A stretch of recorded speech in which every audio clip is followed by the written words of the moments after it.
2021-এর নির্বাচনে তিনি ছিলেন বিজেপির বিধায়ক। বিজেপি ছেড়ে তৃণমূল কংগ্রেসে যোগ দিয়ে দাঁড়িয়েছিলেন লোকসভা নির্বাচনে, কিন্তু লোকসভা নির্বাচনে হারের পর দল তাকে ফের প্রার্থী করেছিল বিধানসভা উপনির্বাচনে। আর এবারের উপনির্বাচনে জয়লাভ করে রায়গঞ্জ বিধানসভা আসনে ঘাসফুল ফোটালেন কৃষ্ণ কল্যাণী।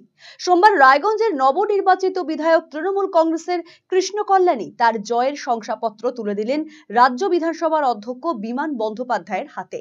কৃষ্ণ কল্যাণীর হাত ধরে রায়গঞ্জে তৃণমূল কংগ্রেস প্রথম বিধায়ক পাওয়ায় উচ্ছ্বসিত দলীয় নেতৃত্ব।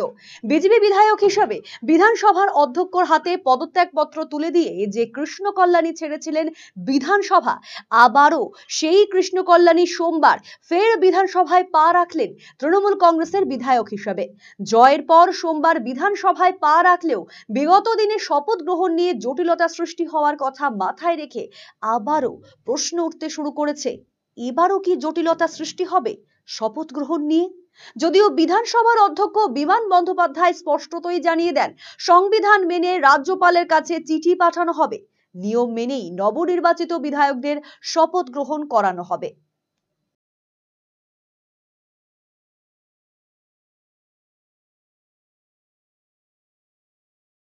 শপথ তো হতেই হবে। আমাদের পিএ ডিপার্টমেন্ট রাজ্যপালের সঙ্গে যোগাযোগ করছেন, তাদের এটা এদের কর্তব্য। এবং রাজ্যপালের কাছে উনি যেটা কনস্টিটিউশনাল কনভেনশন যেটা নিয়ে আগে এত বিতর্ক হয়েছিল সেটাকে ফলো করে যদি স্পিকারের কাছে দেন তাহলে আমরা তো শপথ পাঠ করে দিতে পারি। আর তা নাহলে আমাদের হাউস চললে পরে আমাদের হাউসে প্রথম ফার্স্ট আইটেম ওথ সেটা আমরা শপথ করে দেবো। আগের বারেও আমরা যেটা করালাম। ইট ডিপেন্ডস, চিঠিটা আগে রাজ্যপালের কাছে যাক, উনি কি রিপ্লাই করেন না দেখে আমি কিছু বলতে পারবো। স্যার, আপনি একবার বলেছিলেন যে বিধানসভা রাজভবন ছাড়া অসহায় নয়। ভাই, এটা তো সব জায়গায় হচ্ছে, ভারতবর্ষের সব রাজ্যে হচ্ছে, লোকসভাতে হচ্ছে। মিড টার্ম পড়ে যারা জয়লাভ করে আসবে তাদের শপথপত্র স্পিকার পাঠ করান। এটা ব্যতিক্রমী হওয়ার এখানে কোনো কারণ নেই। দুর্ভাগ্যজনকভাবে আমাদের আগে রাজ্যপাল অন্যরকম চিন্তাভাবনা করেছিলেন। এবার উনি জানেন উনি কী করবেন না করবেন। পরিষদীয় মন্ত্রী যিনি রয়েছেন, পরিষদীয় দপ্তর থেকে যাবে ওনার কাছে চিঠি, সেটা উনি সিদ্ধান্ত নেবেন কী করবেন না করবেন।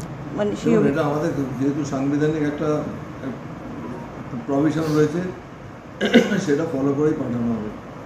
এটা এক্সেপশনাল কিছু না। তো আমি আগেও বলেছি, এখনও বলছি যে রাজ্যপাল নিশ্চয়ই তিনি বিবেচনা করবেন। আগের বারেও তাকে আমাদের পরিষদীয় দল থেকে তাকে অনুরোধ করা হয়েছিল। আমার মনে হয় এবার হয়তো উনি অন্যরকম চিন্তাভাবনা করবেন।